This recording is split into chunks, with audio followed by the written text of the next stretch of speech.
British advanced pain clinic, నొప్పి మాయం, surgery దూరం. For appointments 9155515563. మంది కొంపలు ముంచి మంటల్లో సలిగాగే దొంగన కొడుకులుండ్రు, నమ్మించి మన గొంతు తడిబట్టతో గోసె తెలివి కల్లోళ్ళు ఉండ్రు. లోకంలా మనసులోటి పెట్టుకొని మీది కొటి మాట్లాడే ముసుగులో నటులు ఉండ్రు, లేనిపోనివి చెప్పి బట్టగాల్ చేసేటి లేకిన కొడుకులుండ్రు.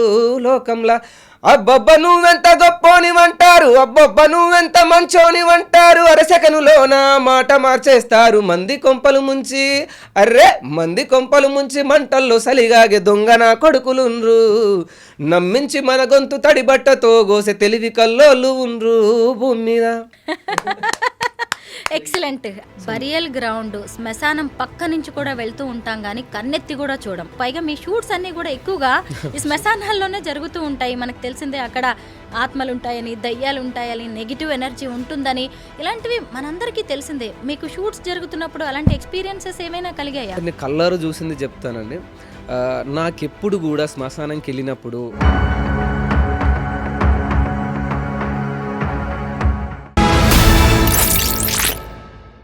అందరికీ నమస్కారం, నేను Swaroopa Potlapalli. Welcome to I dream. మనలో కొంతమంది శ్మశానం పేరెత్తితేనే భయపడతారు, శ్మశానంలో అడుగు పెట్టాలంటే వణికిపోతారు. అలాంటిది బొందలగడ్డ మీద పాటలు రాస్తూ జీవిత సత్యాలను చెబుతూ కోట్లాది మందికి దగ్గరవుతున్నారు సింగర్ బాలు కే అసురా. ఓవైపు రైటర్గా, సింగర్గా, యాక్టర్గా తనను తాను ప్రూవ్ చేసుకుంటూ డివోషనల్ పాటలు, అలాగే ప్రేమ పాటలు, పచ్చని పల్లె పదాలకు ప్రాణం పోస్తున్న అసురతో మాట్లాడి అనేక విషయాలు తెలుసుకుందాం. నమస్తే అసురా. నమస్తే మేడం. ముందుగా కంగ్రాచులేషన్స్, మీ పాటలన్నీ ట్రెండింగ్లో కనిపిస్తున్నాయి, భలే ఇంట్రెస్టింగ్గా ఉన్నాయి మీ సాంగ్స్ అన్నీ కూడా. Thank you madam. Me name ఏంటి? బాలు కే అసురా. అసురా అనేది ఒరిజినల్ పేరేనా? లేదు, నేను స్క్రీన్ నేమ్గా పెట్టుకున్నాను అనమాట. అసలు నేమో బాలరాజు.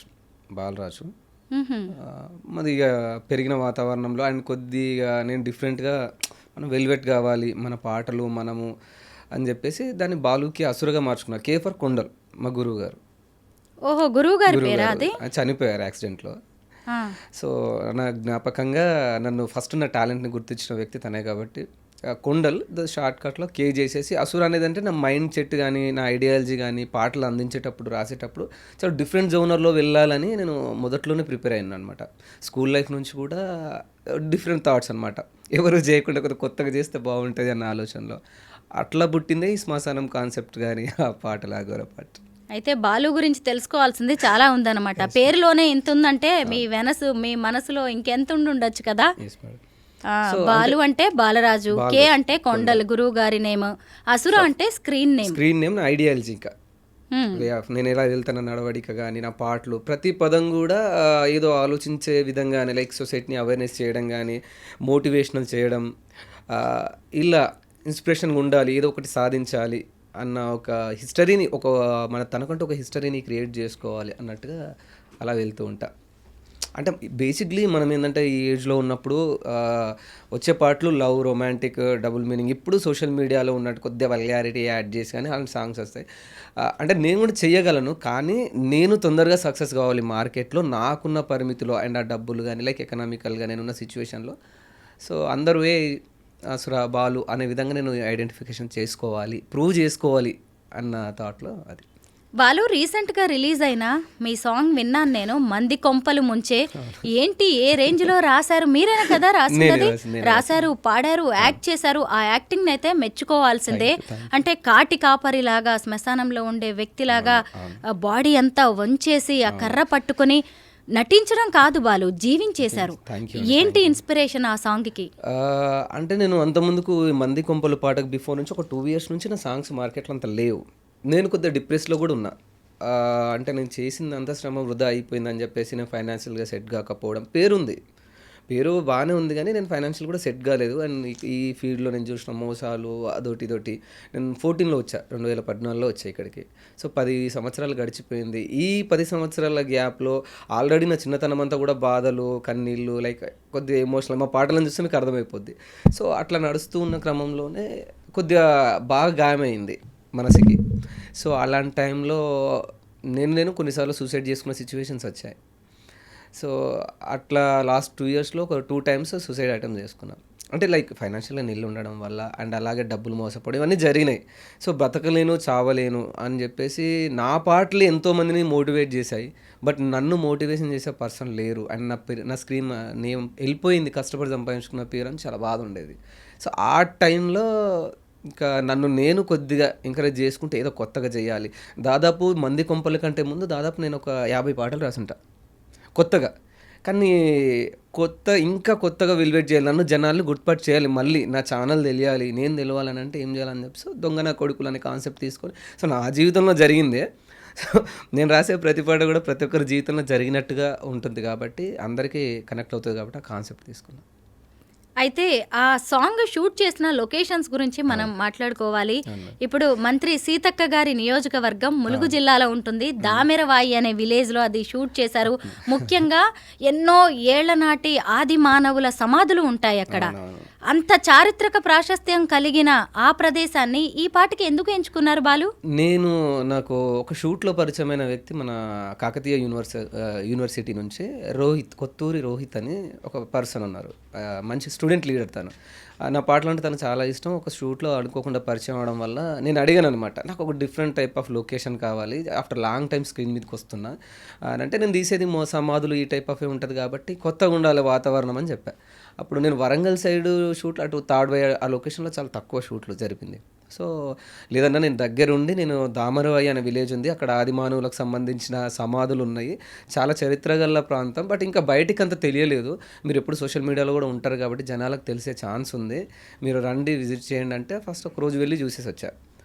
చూడగానే నాకు ఏదో పాట సక్సెస్ అయిపోయింది అనుకున్నా. ఆ ఊరికి వెళ్ళిన తర్వాత ఆ సమాధులను చూసిన తర్వాత తెలియని ఫీలింగ్ దాదాపుగా అంటే ఆ పెద్ద పెద్ద బండరాళ్ళు వేరే వాళ్ళు అయితే కొద్దిగా జడుచుకునే ఫీల్ ఉంటుంది, భయపడ అంటే భయభ్రాంతిలో గురి చేసే ప్రాంతంలోకి ఉంది. అది వెళ్తూ ఉంటే నాకు ఇంకా తెలుసుకోవాలనే ఆతురత మొదలైంది. అని చూసిన తర్వాత డెఫినెట్లీ పాట హిట్ అయిపోతుంది అని అనుకున్నా ఆ రోజు.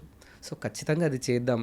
అండ్ సీతక్క గారు కూడా ఒక సందర్భంలో కలిశారు మమ్మల్ని, డైరెక్ట్లీ కలిసి ఒక పాట రిలీజ్ సందర్భంలో కలిసి మమ్మల్ని బాగా అప్రిషియేట్ చేశారు. మీ పాటలను నేను వింటూ ఉంటాము, మోటివేషన్ చాలా బాగా చేస్తావు, ఈ జనరేషన్కి తగ్గట్టు కాకుండా ఇంకా నువ్వు ఒక డిఫరెంట్ స్టైల్ క్రియేట్ చేసుకున్నావు, అసలు అసురా అనే నీ పేరు బాగుంది అని చెప్పేసి అప్రిషియేట్ చేశారు. సో ఆ రెండింటిని బ్యాలెన్స్ చేస్తూ ఇది హిట్ కొట్టాల్సిందే, హిట్ కొట్టకపోతే నాకు ఆ మూడ్లో నాకు ఉన్న సిచ్యువేషన్ అలా ఉందన్న, ఏమైపోతానో నేను అనుకున్న సందర్భంలో after 2 years back. So Damaravai village అనేది ఒక అలాంటి అందమైన విలేజ్ ప్రాంతం చూడడం, మా షూటింగ్ మా ఆర్టిస్టులందరికీ నచ్చడం, రోహిత్ సపోర్ట్ చేయడం, కార్తిక్ విలేజ్ అన్వేషణ, కార్తిక్ ఆ ఊరు అబ్బాయి రిస్క్ మొత్తం తను తీసుకొని మాకు భోజనం పెట్టి 2 రోజులు షూట్ జరిగింది. అది 2 రోజులు షూట్ జరిగింది. ఫుల్గా గ్రామస్తులందరూ సహకరించారు. సో మంది కొంపలు పాట ట్రెండ్ అవ్వడానికి సహకరించిన దామరవాయి గ్రామస్తులకి అండ్ రోహిత్కి, కార్తిక్కి thank you so much. First Tadvai reserve ఫారెస్ట్లో ఉంటుందా గ్రామం. మేడారం, సమ్మక్క, సారక్కలు అక్కడికి ఆ మండలంలోనే కొలువుదీరి ఉంటారు. అసలు ఆది మానవుల గురించి మనం పుస్తకంలో చదువుకుంటాం, అలాంటిది ఆది మానవుల ఆనవాళ్లు ఉన్న ఆ ప్రాంతాన్ని మీరు సెలెక్ట్ చేసుకున్నారు. అసలు పర్యాటకంగా ఎంతో అభివృద్ధి చెందాల్సిన ప్రాంతం అది. అయితే ఆ పరిసర ప్రాంతాలు అక్కడ స్థానికులతో మాట్లాడినప్పుడు మీకు ఏదైనా చరిత్రకు సంబంధించి ఏదైనా కనెక్ట్ అయినట్టుగా అనిపించిందా? అనిపించింది, ఎందుకంటే నేను సైన్స్ స్టూడెంట్ని. నాకు ఏదైనా నాకు అన్వేషించడం, తెలుసుకోవడం ఇది చాలా ఇంట్రెస్టింగ్ అనమాట. నా పాటలు కూడా అన్నీ అలాగే ఉంటాయి, చావు గురించి తెలుసుకుందాం, ఎలా పుడతాడు, ఎలా చేస్తాడు, పుట్టినప్పటి నుంచి ఇది ఒక అన్వేషణ అనమాట. అసలు ఏంటి హిస్టరీ తెలుసుకోవడం నాకు ఇంట్రెస్ట్ బాగా. సో ఆ సందర్భంలో గ్రామస్తులను కలిసినప్పుడు కానీ కొంతమంది తెలిసి తెలియనట్టుగా చెప్పారు, బట్ నాకు కార్తిక్ చాలా ఫుల్ డెప్త్గా నాకు సమాచారం ఇచ్చాడు. అప్పుడు నాకు చాలా అంటే నన్ను నేను చూసుకుని అనిపించింది. ఒక 2 సంవత్సరాల తర్వాత ఇంకా ఎన్నో విషయాలు ఉన్నాయి, కాకపోతే ఏంటంటే అక్కడ అది డెవలప్మెంట్ లేదు, ప్రాంతం చాలామందికి తెలియదు. సో చరిత్రలో ఒక మూలన పడిపోయింది దామరవాయి. ఎందుకంటే హిస్టరీలో ఉంది, బట్ చాలామంది ఇప్పుడున్న జనరేషన్కి తెలియదు.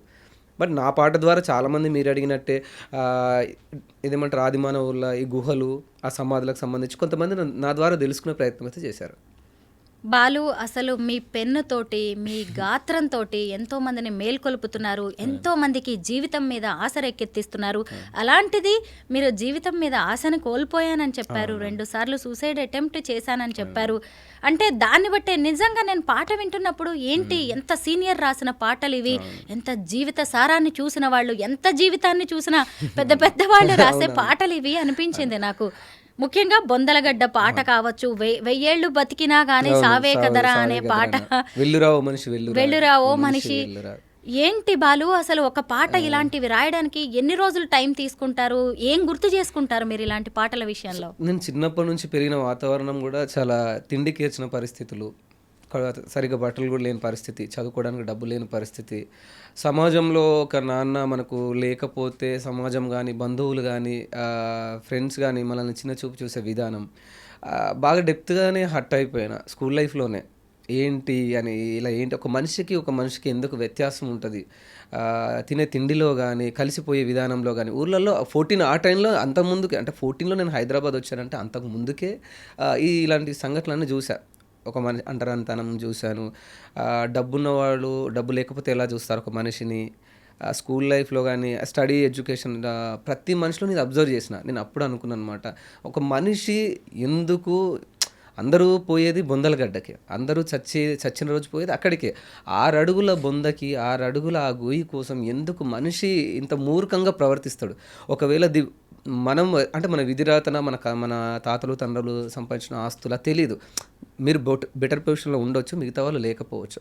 కానీ ఈ చెప్పే మాటలన్నీ ఏడుంటాయి అంటే లైక్ స్టేజ్ మీద మాత్రమే పరిమితమై ఉంటాయి. లైక్ పొలిటికల్ లీడర్సే కానీ, కొంతమంది ఎవరైనా ఉన్న వాళ్ళు ఏం చేస్తారంటే విడదీసి మనుషుల్ని పరిపాలిస్తుంటారు. ఆ టైప్ ఆఫ్ నేను అబ్జర్వ్ చేశాను, దగ్గర నేను చూశాను అనమాట. తక్కువ లోలో ఉంటే లో క్యాస్ట్ అని, హైలో ఉంటే ఇచ్చే రెస్పెక్ట్ అనేది వేరుగా ఉంటుంది. అది నేను కలర్ చూసిన తర్వాత నేను అండ్ భువనగిరి ప్రాంతం అవ్వడం, నా డిగ్రీ కూడా భువనగిరిలో కంప్లీట్ అవ్వడం. భువనగిరి అనేది చాలా విప్లవాత్మక ప్రాంతం, మీకు తెలియదు ఏముంది, బెల్లి లలితక్క కానీ, మారోజు వీరన్న, ఇలాంటి ఎన్నో చరిత్రలు. సో బేసిక్ నేను కళాకారుని అవ్వు ఉండడం, నాలో ఒక తిరుగుబాటు, క్వశ్చనింగ్ అనేది నాకు తెలియకుండా నా బ్లడ్లో వచ్చింది. అండ్ నా ఫ్రెండ్షిప్ కూడా అలాగే ఉండే. సో అప్పుడు అనుకున్నప్పుడు అలాంటి పరిస్థితులు నేను ఏదో చెయ్యాలి, అంత ఈజీగా చావకూడదు. బ్రతికినన్ని రోజులు, ఈ భూమి మీద బతికినన్ని రోజులు, నా ఊపిరిపోయే ఆఖరి క్షణం వరకు నాకంటూ ఒక హిస్టరీ క్రియేట్ చేసుకొని చచ్చిపోవాలి. సో ఆ వయసులో అట్లా అనుకున్నాను అనమాట. అందుకనే కొద్దిగా మోటివేషన్, నేను ఏదో చెయ్యాలి అనే ఉద్దేశంలో ఈ చిన్న ఏజ్లో అలా అనుకున్నా. ఆ టైంలో పుట్టిందే బొందలగడ్డ పాట. బరియల్ గ్రౌండ్, శ్మశానం పక్క నుంచి కూడా వెళ్తూ ఉంటాం కానీ కన్నెత్తి కూడా చూడం. మనకి ఎంతో దగ్గరి వాళ్ళు, ఎంతో ఆప్తులు పోయినా కానీ ఇంటి వరకు వెళ్తామే కానీ శ్మశానం దాకా వెళ్ళడానికి కూడా చాలా మంది ఇష్టపడరు. అలాంటిది మీ పాటల్లో ఎక్కువగా ఈ శ్మశానం అనే కాన్సెప్ట్నే ఎక్కువగా ఎందుకు ఎంచుకున్నారు? పైగా మీ షూట్స్ అన్నీ కూడా ఎక్కువగా ఈ శ్మశానాల్లోనే జరుగుతూ ఉంటాయి. మనకు తెలిసిందే అక్కడ ఆత్మలు ఉంటాయని, దయ్యాలు ఉంటాయని, నెగిటివ్ ఎనర్జీ ఉంటుందని, ఇలాంటివి మనందరికీ తెలిసిందే. మీకు షూట్స్ జరుగుతున్నప్పుడు అలాంటి ఎక్స్పీరియన్స్ ఏమైనా కలిగాయా? నేను కళ్ళారు చూసింది చెప్తానండి. నాకెప్పుడు కూడా శ్మశానానికి వెళ్ళినప్పుడు దయ్యాలు కనిపించడం కానీ, లేదా ఆత్మలు కనిపించడం, ఏదో ప్రేరేపించినట్టు అనిపించడం, అట్లా నాకు ఎప్పుడు అనిపించలేదు. అంటే అది ఒక విధంగా నా ధైర్యం కూడా కారణం కావచ్చు. ఎందుకంటే నేను అబ్జర్వ్ చేస్తాను కాబట్టి. నేను ఎవరైనా ఫ్రెండ్స్ వాళ్ళు కానీ, సర్కిల్లో మనకు కావాల్సిన వాళ్ళు ఎవరైనా చనిపోయినా కానీ, నేను దగ్గరుండి వెళ్ళినప్పుడు నేను మాత్రం దగ్గరుండి అన్ని చితి కాలేంత వరకు నేను అన్న దగ్గరుండి చూసే వస్తాను. అక్కడికి వెళ్ళిన తర్వాత నీ జన్మ ఇక్కడితో అయిపోయింది, శివోహం. ఎందుకంటే శివుని కొద్దిగా తెలియకుండా శివభక్తుని కాబట్టి, శివుడు అంటే చాలా ఇష్టం పెంచుకున్నా కాబట్టి దగ్గరుండి అన్ని చూస్తా. అలా నేను బొందలగడ్డ పాట రాసినప్పుడు అన్ని అబ్జర్వ్ చేసే తత్వం నాలో ధైర్యాన్ని నింపింది. అండ్ వన్ మోర్ థింగ్, చాలామందికి అంటే నేను ఇంటర్వ్యూలో కూడా ఈ విషయం చెప్పలేదు, ఇప్పుడు మీ ముందు రివీల్ చేస్తున్నా. అక్కడనే షూట్ జరిగిన నెక్స్ట్ ఇప్పుడు నెల రోజులుగా ఉన్నది ఒకేలా ఉంటుంది. శ్మశానం ప్రాంతంలో షూటింగ్ జరిగిన దాని నెక్స్ట్ డే నుంచి నేను ఫుల్ ఎనర్జెటిక్ ఒక వారం రోజులు ఉంటా. శ్మశానానికి వెళ్ళొచ్చాక షూట్లో చాలా ఎనర్జెటిక్గా ఉంటా. ఆ ఎనర్జీ నాకు ఎక్కడి నుంచి వస్తుంది, ఆ పాజిటివ్ వైబ్రేషన్ అలా ఎలా ఉంటుందని నాకు తెలియదు. ఎందుకంటే లయకారుడైన శివుడు ఆ శ్మశానాల్లోనే ఉంటారు, అక్కడే సంచరిస్తూ ఉంటారు. ఆయన ఎనర్జీ మీకు వస్తుందేమో. నేను నిజంగా దాన్ని నమ్ముతానండి. అంటే చాలా ఎనర్జెటిక్గా నాకు తెలియదు. ఒక నెల రోజులు సిక్కిగా ఉంటా, అలసిపోయేలా ఉంటా, షూట్ అన్న అలర్ట్గా ఉంటా. ఆ రోజు అంత హ్యాపీగా ఉండడం కానీ, ఆ సంతోషము, ఆ ఫీల్ వేరే ఉంటుంది, వైబ్రేషన్. ఇంకా నెక్స్ట్ ఒక వారం రోజుల వరకు నేను చాలా హ్యాపీగా ఉండడం, అన్నీ పాజిటివ్గా అనిపిస్తుంది. మరి ఇప్పుడు సాంగ్స్ రాస్తారు, మీరే నటించాలని, పైగా కాటికాపరి గెటప్ ఏంటి? నాకైతే నిజంగా కాటికాపరి జీవితం కావచ్చు, ఆ ఉద్యోగం చేసేవాళ్ళు, ఆ వృత్తి చేసేవాళ్ళని చూస్తుంటే అసలు ఎలా ఉంటుంది వీళ్ళ జీవితం అనిపిస్తుంది. కనీసం మీరు అసలు నటించడం కాదు, జీవించేస్తున్నారు ఆ పాత్రలో. అంటే మేడం నేను అన్నాను కదా, అంటే స్కూల్ లైఫ్ నుంచి కానీ నేను ప్రతిదీ అబ్జర్వ్ చేసిన తత్వం ఏదైతే ఉందో, మనిషిని పరిశీలించడం, అందరు ఇక్కడికి అని నేను చెప్పదలుచుకున్నా క్లియర్గా. ఇంత డబ్బున్న వాళ్ళైనా, ఎవరైనా, అందం ఉన్న వాళ్ళైనా, వాట్ ఎవర్ మేబీ, ఇంత పెద్ద సెలబ్రిటీ అయినా ఆఖరి రావాల్సిన ప్లేస్ ఇదే. సో ఇప్పుడున్న ప్రజెంట్ జనరేషన్కి ఒక క్లారిటీగా, ఈ జనరేషన్కి తగ్గట్టుగా సాహిత్యం కానీ, రచన కానీ, యాక్టివిటీస్ అన్ని చూపిస్తే కొంతమంది మోటివేట్ అయ్యే వాళ్ళు ఉన్నారు. అంతెందుకండి, నన్ను మోహన్ బాబు గారు పిలిచి ఇంటికి పిలిచి కడుపు నిండా భోజనం పెట్టి నన్ను ఆశీర్వదించి ఏంటి అసలు నువ్వు ఈ పాఠం ఏంది, ఈ వైరాగ్యం ఏంది నీకు అని చెప్పేసి మోహన్ బాబు గారు అన్నారా? ఆయన విన్నారు మీ పాటలు? విన్నారు. విని నన్ను పిలిపించుకొని ఇక్కడ భోజనం పెట్టే చాలా బ్లెస్ చేశారు. సాక్షాత్తు నిన్ను చూస్తుంటే ఏదో పరమాత్మను చూసిన ఫీలింగ్ కలుగుతుంది. అప్పుడు ఇంకా జుట్టు గడ్డం కొద్దిగా హెవీగా ఉండనమాట. చూడడానికి నువ్వు ఒక తమిళ నటుల్లా ఉంటావు, నువ్వు బాగా ట్రై చేయి, నీకు ఏదో ఒక రోజు వస్తుంది బాబు అని. అంటే చూడండి పెద్ద పెద్ద వాళ్ళు అంటే ఇండస్ట్రీకి సంబంధించిన వాళ్ళు కూడా కొంతమంది ఫోన్లు చేశారు. పెద్దవాళ్ళు కూడా అవకాశాలు ఇవ్వకపోవచ్చు కానీ నన్ను బ్లెస్ చేసిన వాళ్ళు సినిమా ఇండస్ట్రీ నుంచి కొంతమంది ఉన్నారు, ముఖ్యమైన వాళ్ళు ఉన్నారు. సో నాకు గర్వంగా అనిపిస్తుంది. అంటే ఇంత చిన్న వయసులో ఒక్కొక్కసారి అనిపిస్తుంది మేడం, అంటే నేను ఒక పాటలో యాక్టింగ్ చేశా, చనిపోయిన క్యారెక్టర్ చేశాను. నాకు బ్రతికుండగానే నాకు నీళ్లు పోసి పూలదండేసి కాళ్ళకు పసుపు రాసి మెడలో దండలేసి ఇక్కడ రూపాయి బిల్ల పెట్టేసి నన్ను నలుగురు మోసుకొస్తున్న సమయంలో అప్పుడు నేను కొద్దిగా ఎమోషనల్ అయిపోయాను మేడం. నాకు చాలా బాధేసింది. ఇప్పుడు ఆ విషయం గుర్తొస్తుంది నాకు. అవకాశాల కోసం ఎంత దూరమైనా పోవాల్సిన సిచ్యువేషన్ అనమాట అప్పుడు. సో మా ఫ్యామిలీ కొంతమంది మనకు కావాల్సిన వాళ్ళు కొంతమంది ఎమోషనల్ అయిపోయి ఏడ్చారు కూడా. అంత అవసరం ఏముంది అంటే నన్ను బతికుండగానే శివయాత్ర. సో ఆ పాడ మీద పడుకొని అంటే మామూలుగా ఏదైనా బాడీ అట్లా టైప్ చేసి పెట్టేద్దామని అంటే లేదు నేను పడుకుంటాను నో ప్రాబ్లం అని చెప్పాను. సో అప్పుడు కొద్దిగా బాధ వేసింది, నేను చనిపోతే ఏంటి ఇంత అమ్మని నాన్నని వదిలేసి అని చెప్పేసి కొద్ది రోజులు బాగా ఎమోషనల్ అయిపోయా. అంతే కదా, నిజంగా. ఎందుకు మీ పాట కోసమా, ఫేమ్ అవ్వడానికా, మీకు ఇష్టమైన పనా, మిమ్మల్ని ఇంత దూరం ఏది తీసుకొచ్చింది? ఇష్టమైన పని చెప్పను మేడం. అంటే నేను ఆ పేదరికంలో బ్రతికి నలిగిపోయిన క్షణాలు, ఆ డబ్బులు లేని పరిస్థితులు, ఒకరికి చేయి చాపిన పరిస్థితులు తలుచుకుంటే ఇంకా చచ్చిపోయా బతికితే అన్న మూడ్లో నేను హైదరాబాద్ వచ్చా. సో అప్పుడు నన్ను నేను చేసుకోవడం అంటే తలుచుకుంటే నిజంగా వేరేలాగా అనిపిస్తుంది. కానీ నేను ఇవన్నీ ఎందుకు చేశానో అనిపిస్తుంది. అంటే నాకేమన్నా అయ్యి ఉంటే మా ఫ్యామిలీ పరిస్థితి ఏంటి, బొందలు శ్మశానం ఒక్కొక్కసారి మనకు అనిపిస్తుంది నెగిటివిటీ కూడా కొద్దిగా. కానీ ఏమో మేడం తెలియదు. ఒక రంగాన్ని అయితే నేను ఎంచుకున్న తర్వాత ఇక డూ ఆర్ డై అని అన్నట్టే. కానీ ఈ సందర్భంలో నన్ను గాయపరిచిన వాళ్ళు ఎంతోమంది ఉన్నారు మనుషులు. లైక్ మీరు అన్నారు కోట్లు ప్రజలు ఎంతోమంది చూశారు. ఒక రూపాయి కూడా నేను ఒక పాట మీద సంపాదించుకోలేకపోయా. అదే నన్ను సూసైడ్కి దారితీసింది. ఫ్రెండ్స్ ఆల్మోస్ట్ అందరూ నన్ను ఒక బిచ్చపోన్ లాగా, అంటే మనం డబ్బులు లేనప్పుడు చేసినప్పుడు అడిగిన అది ఏమో అట్లా ఒక ఒంటరివన్నీ అయిపోయిన అనిపించింది మేడం. ఈ ఫీల్డ్ ఎంచుకొని తప్పు చేసా అనిపించింది నాకు. బాలు, ఎందుకు తప్పు చేసావు అనుకుంటున్నావు? స్టార్టింగ్లోనే ఒక ఇంటర్వ్యూ స్టార్టింగ్లో మీరు ఒక మాట అన్నారు, గుర్తుందా? నాకు పేరుంది మేడం కానీ నాకు డబ్బులు లేవు అని. కానీ శివభక్తులు మీరు. శివుడు ఎంత గొప్పోడు, ఆయన భక్తులందరికీ కూడా అంతే పేరుంటుంది, డబ్బులుండవు. కానీ ఆ పేరు చాలు బాలు. ఈరోజు ఈ ఇంటర్వ్యూకి ఇంత పెద్ద ప్లాట్ఫామ్లో మిమ్మల్ని పిలిచామంటే ఆ పేరుని చూసే కదా. ఆ రోజు కూడా వస్తుంది, డబ్బులే అన్నిటికీ కాదు. మీరు చాలా పాటలు రాస్తున్నారు, ఎంతో చెప్తున్నారు. ఇక మీదట పాజిటివిటీని పెంచడానికి ప్రయత్నించండి మీ పాటల్లో. బుందలగడ్డ అది లైక్ మంది కుంపలు హిట్ కావడానికి బిఫోర్ ఒక 3 months మొత్తం నరకం మేడం. తినడానికి తిండి లేదు, రూమ్ రెంట్ కట్టుకోవడానికి డబ్బులు లేవు, అసలు టిఫిన్ చేయాలంటే మనసు ధరించేది కాదు. నేను ఎవరికి చెప్పుకోలేకపోతున్నా, నాలో కుమిలిపోయినా. అప్పుడు ఆ క్షణంలో నాకు junior NTR fans president Sudhakar అన్న ఆంధ్రాలో ఉంటారు. ఆ అన్నయ్య అసలు దేవుడు అంటే మనుషుల్లో చూస్తామంటారు కదా, నేనైతే అన్నయ్యని చూసా. మనిషి రూపంలో పరమాత్ముడు పంపించాడేమో అనుకుంటున్నాను. ఎందుకంటే సుధాకర్ అన్న లేకపోతే అంటే ఎన్టీఆర్ అభిమాని అన్నయ్య లేకపోతే ఈరోజు నేను ఇక్కడ ఉండేవాడిని కాదేమో. ఆయన అలాగే అంటే ప్రతిది కూడా ఒక సొంత కడుపులో పెట్టిన బిడ్డలాగా బలు బట్టలు కొనుక్కో, రైస్ అయిపోయినాయా లేవా, అయిపోతే తీసుకో 2000 తీసుకో, హోటల్ నడుపుతూ తనున్న. ఎప్పుడు నేను అడగను ఈరోజు ఇంటర్వ్యూకి వెళ్తున్నానంటే ఇవ్వచ్చు ఇవ్వకపో, నీ పరిస్థితి ఎలా ఉండదో తీసుకో, టకక్ను కొట్టేస్తాడు. నేను ఎప్పుడో మిడ్-నైట్ నిద్రలో ఉంటా, చూసేసరికి ఫోన్పేలో ఒక 2000 5000 అలా ఉంటా. నా దగ్గర అంటే ఫైనాన్షియల్ నీడ్స్ లేకపోవడం వల్లనే కదా నేను ఈరోజు ఆ పరిస్థితి వచ్చింది. సో అన్నయ్యకి మాత్రం థ్యాంక్ యూ. కాళ్ళు గడిగి, ఎందుకంటే కన్నవాళ్ళు ఫ్రెండ్స్ అందరూ ఎవరు చీదరించినా నేను ఈ ఫీల్డ్ కోసమే బతుకున్న తరుణంలో ఆ అన్నయ్య నాకు ఎంత చేసిన మీల్ అయితే అస్సలు మర్చిపోలేను. ఆ అన్నయ్య వల్లనే నేను మళ్ళీ రికవర్ అయిపోయి నా సాంగ్స్ నేను హిట్ వైపు నడుస్తూ ఉండడం, డబ్బులు నీడ్స్ డైలీ నీడ్స్ అన్నీ వెళ్ళడం, మళ్ళీ ఆఫ్టర్ హిట్ పడ్డ మరుక్షణం నుంచి హ్యాపీ అనమాట. దైవం మనుష్య రూపేణ అంటారు కదా బాలు. మరి ఇలాగే దేవుడు ఇలా మనుషుల రూపంలో మీ దగ్గరకు వచ్చి సాయం చేస్తున్నాడు మీకు అవసరమైన టైంలో. మళ్ళీ మీలాంటి టాలెంటెడ్ పర్సన్ని అందరి ముందుకు తీసుకురావడానికి ఇలా అవకాశాలు కల్పిస్తున్నాడు బాలు. చాలా స్టూడియోలకి నేను వర్క్ చేశాను మేడం, అని పేర్లు చెప్పాను కానీ ఎన్నో మిలియనర్స్ కూడా ఏ ఒక్కరు కూడా నువ్వు తినడానికి నన్ను చూసి ఎగతాళి చేసిన వాళ్ళే, నవ్విన వాళ్ళే నా అవతారం చూసి. కానీ ఏనాడు ఈ బట్టలు కొనుక్కోండి లేదా తినండి డబ్బులు ఉన్నాయా లేదా ఎన్నో హిట్లు ఇచ్చా. కానీ రాసి పాడి యాక్టింగ్ చేసి ఒక స్టూడియోలలో కానీ ఆఫీస్లలో కానీ ఎక్కడికైనా వెళ్ళిన తర్వాత ఒక వెట్టి చాకరీ లెక్క చేశాను మేడం. ఈ ఫీల్డ్లో బాగా అలసిపోయా 2 years బ్యాక్. అనిపించింది అనమాట, ఎవ్వరు కూడా నా అనుకున్న వాళ్ళు ఎవరు నా చుట్టూ లేరు.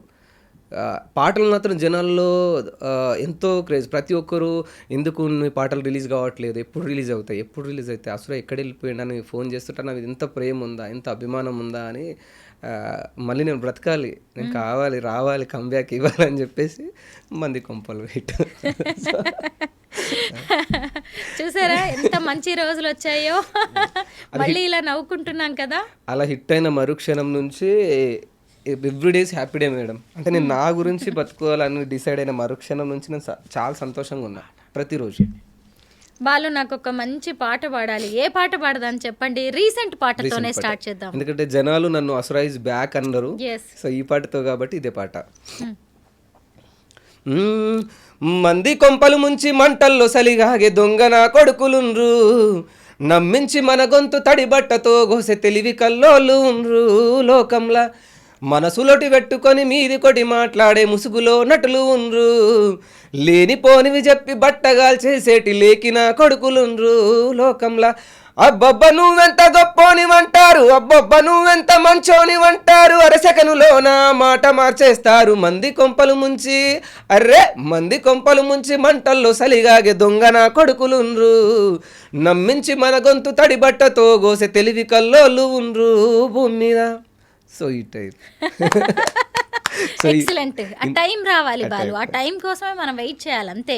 ఇలా మళ్ళీ ఇందులోనే కుక్కలేనయ్యము కూడుదుని ఇంత నీయాతిగుంటాయిరా, మనుషులే ఘోరము మర్యాద లేనోళ్ళు నకిలికిలాడిగాళ్ళు, లోకంలా అబ్బబ్బ నువ్వెంత గొప్పోనివంటారు, అబ్బబ్బ నువ్వెంత మంచోనివంటారు, అరసెకనులోన మాట మార్చేస్తారు మంది కొంపలు ముంచి. సో ఈ టైప్ ఆఫ్ అనమాట. ఒక్కొక్కటి అసలు బండరాయితో కుట్టినట్టుగా. లైక్ ఈ సాహిత్యం నేను ఎప్పుడూ ట్రై చేయలేదు.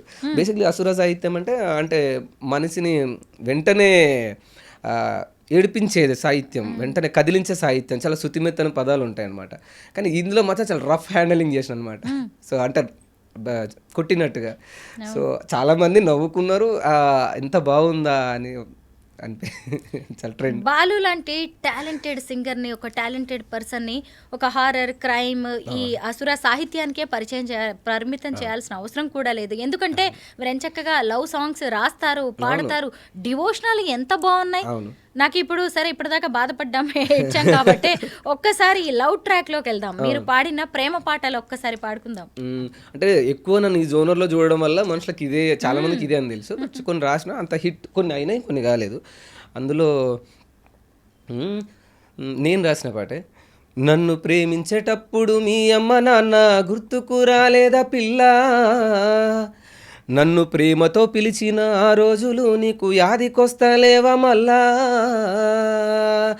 ఎంత ద్రోహమే ఎంత ఘోరమే గులాబీ కింద ముళ్ళు చూడలే, అమ్మాయి నీ ప్రేమ అబద్ధం, అమ్మాయి నీ ప్రేమ నాటకం, అమ్మాయి నీ ప్రేమ అవసరం, ఓ అమ్మాయి నీ ప్రేమ నాటకం, నన్ను ప్రేమించేటప్పుడు మీ అమ్మ నాన్న గుర్తుకు రాలేదా పిల్ల, నన్ను ప్రేమతో పిలిచిన ఆ రోజులు నీకు యాదికొస్తలేవా మళ్ళా.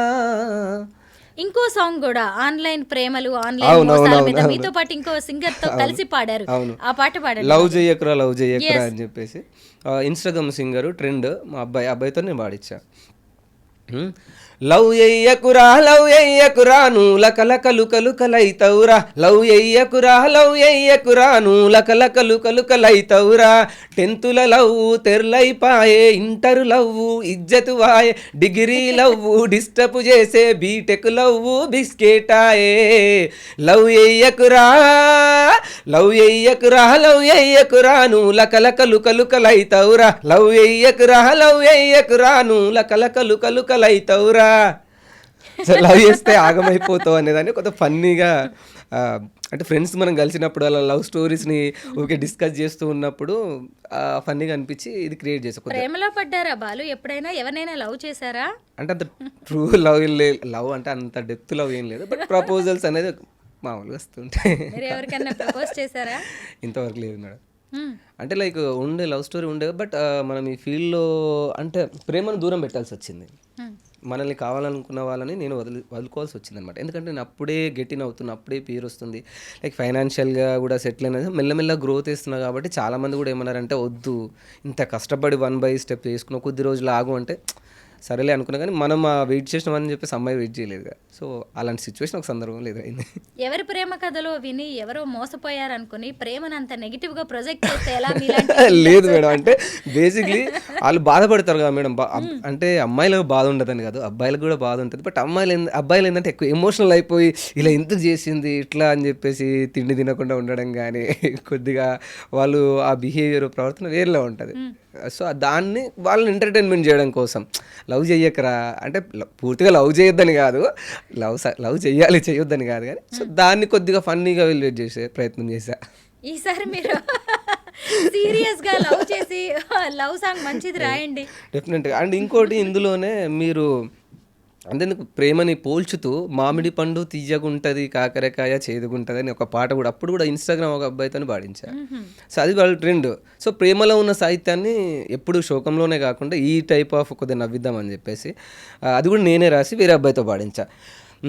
మామిడి పండు తీయగుంటది కాకరకాయ చేదుగుంటది, మామిడి పండు తీయగుంటది కాకరకాయ చేదుగుంటది, తీపి చేదు కాదయ్యో నీ మీద నాకు ప్రేమయ్యో, తీపి చేదు కాదయ్యో నీ మీద నాకు ప్రేమయ్యో, జుంతకు జుంతకు జుంతకు జుంతకు లబ్బరి బొమ్మ బొంబాయి పిల్ల, జుంతకు జుంతకు జుంతకు జుంతకు లబ్బరి బొమ్మ బొంబాయి పిల్ల, కరెంటు ఉంటేనే వెలుగు ఉంటది కరెంటు లేకపోతే చీకటి అవుతుంది, కరెంటు ఉంటేనే వెలుగు ఉంటుంది కరెంటు లేకపోతే చీకటి అవుతుంది, వెలుగు చీకటి కాదయ్యో నీ మీద నాకు ప్రేమయ్యో.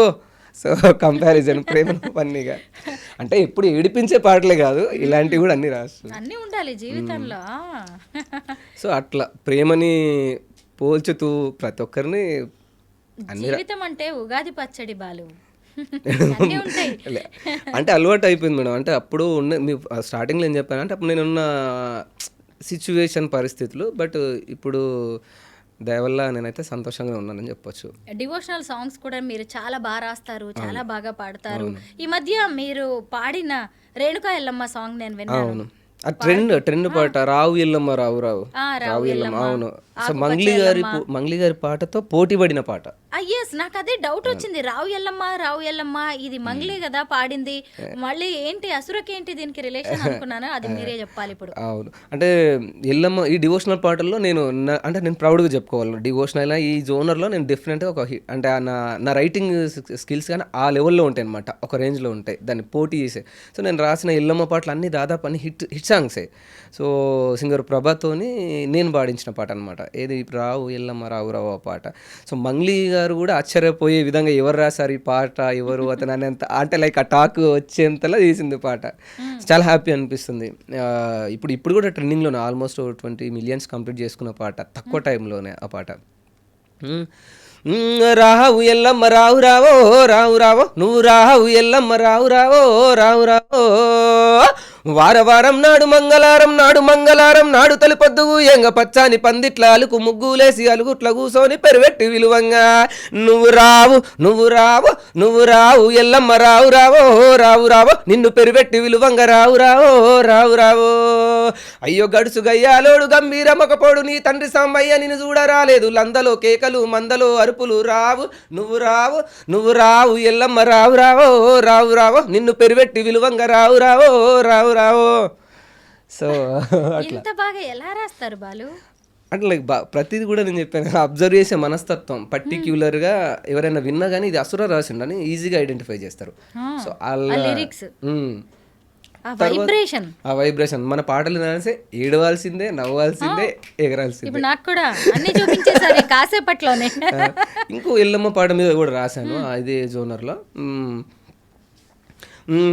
ఆడిపాడ ఎవరు లేరు రేణుకెళ్ళమ్మో మాకు ఆడి బిడ్డ నీయవు మౌరాల ఎల్లమ్మ. ఆడిపాడ ఎవరు లేరు రేణుకెళ్ళమ్మో మాకు ఆడి బిడ్డ నీయవు మౌరాల ఎల్లమ్మ. కోరుకున్న కొడుకునిస్తే రేణుకెళ్ళమ్మో నీకు తొట్టెల గట్టి ఊపుత మౌరాల ఎల్లమ్మ. మాకు కోరుకున్న కొడుకునిస్తే రేణుకెళ్ళమ్మో నీకు తొట్టెల గట్టి ఊపుత మౌరాల ఎల్లమ్మ. సో ఈ జోనారు. ఒక ఎల్లమ్మ సాంగ్ లో చిన్న పాపని చూశాను. అవును, అబ్బా ఎంత బాగుందంటే ఎల్లమ్మ తల్లి నిజంగా ఇలా ఉంటుందేమో అనిపించింది. అంత దైవత్వం ఓ చిన్న పసిపాపలో కనిపించడం అనేది నేను అక్కడే చూశాను. బాలు ఎవరా పాప? ప్రార్థన అని ఇన్స్టా ఇప్పుడు జబర్దస్త్ కొన్ని షోలో కూడా చేస్తుంది. సిద్దిపేట పాపది. బాగా యాక్టివ్ అండ్ బాగా ఈ మధ్యలో బాగా మంచి వైరల్ అయిన అంటే చిన్న పాపలు. అంటే చాలా మంది పెద్ద పెద్ద యాక్టర్స్ని పెట్టే ఈ ఫోక్ ఫీల్డ్లో చిన్న పాప బాగా ట్రెండింగ్లో ఉంది. సో ముగ్గురు యాక్టర్లు మన నీతుకిన్ ఫోక్ యాక్టర్స్, అలాగే వర్షిని, పాప, ముగ్గురిని పెట్టి చేసామన్నమాట రిజలింగాలు. ప్రభా పాట, వాళ్ళ ఆట, ఆ కొరియోగ్రఫీ, నా రచన అన్నిటికీ సమపాలలో సెట్ అయిపోయింది ఆ పాటకి. చాలా బాగా అనిపించింది చూడగానే, అసలు అట్రాక్ట్ చేసేలాగా. నాకు ఆ పాప తెలియకపోయినా అడిగానంటే ఉంది తన దగ్గర. అందరూ హార్డ్ వర్క్ అనేది ఈక్వల్గా పాటలో కనిపించింది. ఆ సక్సెస్కి అదొక మంచి ప్లస్ పాయింట్ అయిపోయింది. బాగా అందరూ కూడా స్వయంగా గుర్తుపట్టి చేయడం, ఓకే డన్, ఇంత డెప్త్, ఇంత వర్డ్ అంటే పోటీ. డివోషన్లో ఒక్కొక్కరు ఒక్కొక్క పోటీ ఉంటుంది, పోటీతత్వం అనేది ఖచ్చితంగా ఉంటుంది. సో దాన్ని దాటుకొని నేను ఈ పాటతో బయటికి రావడం అనేది కూడా హ్యాపీ. చాలా పల్లె పాటలు కూడా చాలా పాడినట్టున్నారు మీరు. అవును. పుట్టిన నా ఊరు మీద, నేను పెరిగిన నా ఊరు మీద అని చెప్పేసి నేను రాసిన పాటనే అది. అంటే పల్లె, ఎందుకంటే నేను వచ్చింది కూడా ఊరు నుంచి కాబట్టి ఆ పదాలు నా ప్రతిదీ అబ్జర్వేషన్ బాగా ఎక్కువ కాబట్టి పల్లెతనాన్ని కూడా చూపించే ప్రయత్నం చేసిన చాలా పాటలలో. బట్ మీకోసం ఒక పాట. పుట్టిన నా ఊరు మీద, నేను పెరిగిన నా ఊరు మీద, పుట్టిన నా ఊరు మీద, నేను పెరిగిన నా ఊరు మీద, ప్రేమ దగ్గదయ్యో పేరు గల్ల ఊరు, పుట్టిన నా ఊరు మీద, నేను పెరిగిన నా ఊరు మీద, జాలిగల్ల ఊరు రన్నా, మోసమే తెలియని పల్లెటూరు రన్నా, పాతయే గోడలు గూనె పెంకుటిల్లు, పచ్చాని పంటలో ఎన్నా, తీరొక్క పల్లె వనమూరు రన్నా, ననుగన్న ఊరుకు ననుగన్న తల్లికి చేతులెత్తి మొక్కుతా, ఏనాటి బంధమో నా ఊరితో నేను సగమాగమైపోయినా, పుట్టిన నా ఊరు మీద, నేను పెరిగిన నా ఊరు మీద, ప్రేమ దగ్గదయ్యో పేరు గల్ల ఊరు, పుట్టిన నా ఊరు మీద, నేను ఎరిగిన నా ఊరు మీద. సో ఆ టైప్. బాలు, ఒక్కొక్క పాట రాయడానికి ఎంత టైం తీసుకుంటారు? ఎన్ని రోజులు పడుతుంది మీకు? నేను ఇప్పుడు ఒకవేళ లొకేషన్ చూశాను అనుకో, ఆన్ ద స్పాట్ నాకు ట్యూన్ అందుతుంది. ఎందుకంటే నేను ఎక్కువగా కొద్దిగా ఏకాంతంగా ఒంటరిగా ఉండడానికి ఇష్టపడుతుంటా. ఆ టైంలో నేను ఊరికి వెళ్ళినప్పుడు 2 daysలో ఆల్మోస్ట్ కంప్లీట్ అయిపోతుంది.